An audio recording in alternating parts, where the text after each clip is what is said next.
धरती शहीदां दी पीरां फकीरां गुरुआं दी चरण छो प्राप्त धरती है। चंद्रशेखर राव जी, बहुत से परिवार ऐसे हैं जिनका एक भाई किसान है, दूसरा फौज में है, तो असली जय जवान और जय किसान आपको पंजाब में देखने को मिलेगा। और दुख उस वक्त होता था जब उन पर तरह तरह के आरोप लगाए जाते थे, ये तो देशद्रोही हैं, ये तो पता नहीं क्या हैं, ये तो आतंकवादी हैं। आजादी लैण वास्ते भी 90% कुर्बानियां पंजाब दियां ते आजादी नूं कायम रखण लई भी अज साडे जवान जिहड़े ने ਉਹ सीना तान के खड़े ने।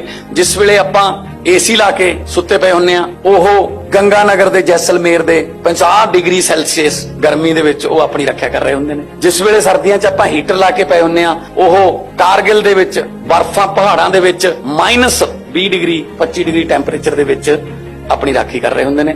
सो ਉਹਨਾਂ ਦੀ कुर्बानी दा कोई मुल नहीं दुनिया दी किसी करंसी च।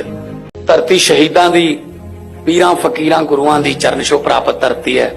चंद्रशेखर राव जी, बहुत से परिवार ऐसे हैं जिनका एक भाई किसान है, दूसरा फौज में है, तो असली जय जवान और जय किसान आपको पंजाब में देखने को मिलेगा। और दुख उस वक्त होता था जब उन पर तरह तरह के आरोप लगाए जाते थे, ये तो देशद्रोही हैं, ये तो पता नहीं क्या हैं, ये तो आतंकवादी हैं। आजादी लैण वास्ते भी 90% कुर्बानियां पंजाब दियां ते आजादी नूं कायम रखण लई भी अज साडे जवान जिहड़े ने ਉਹ सीना तान के खड़े ने। जिस वेले आपां एसी ला के सुत्ते पे हुन्ने आ, ਉਹ गंगानगर दे जैसलमेर दे 50 डिग्री सेल्सियस गर्मी दे विच ਉਹ अपनी रक्षा कर रहे हुंदे ने। जिस वेले सर्दियां च आपां हीटर ला के पे हुन्ने आ, ਉਹ कारगिल दे विच बर्फां पहाड़ां दे विच -20 डिग्री 25 डिग्री टैंपरेचर दे विच अपनी राखी कर रहे हुंदे ने। सो ਉਹਨਾਂ ਦੀ कुर्बानी दा कोई मुल नहीं दुनिया दी किसी करंसी च। धरती शहीदां दी पीरां फकीरां गुरुआं दी चरण छो प्राप्त धरती है। चंद्रशेखर राव जी, बहुत से परिवार ऐसे हैं जिनका एक भाई किसान है, दूसरा फौज में है, तो असली जय जवान और जय किसान आपको पंजाब में देखने को मिलेगा। और दुख उस वक्त होता था जब उन पर तरह तरह के आरोप लगाए जाते थे, ये तो देशद्रोही हैं, ये तो पता नहीं क्या हैं, ये तो आतंकवादी हैं।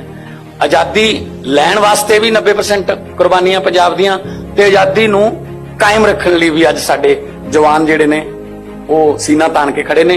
जिस वेले आपां एसी ला के सुत्ते पे हुन्ने आ, ਉਹ गंगानगर दे जैसलमेर दे 50 डिग्री सेल्सियस गर्मी दे विच ਉਹ अपनी रक्षा कर रहे हुंदे ने। जिस वेले सर्दियां च आपां हीटर ला के पे हुन्ने आ, ਉਹ कारगिल दे विच बर्फां पहाड़ां दे विच -20 डिग्री 25 डिग्री टैंपरेचर दे विच अपनी राखी कर रहे हुंदे ने।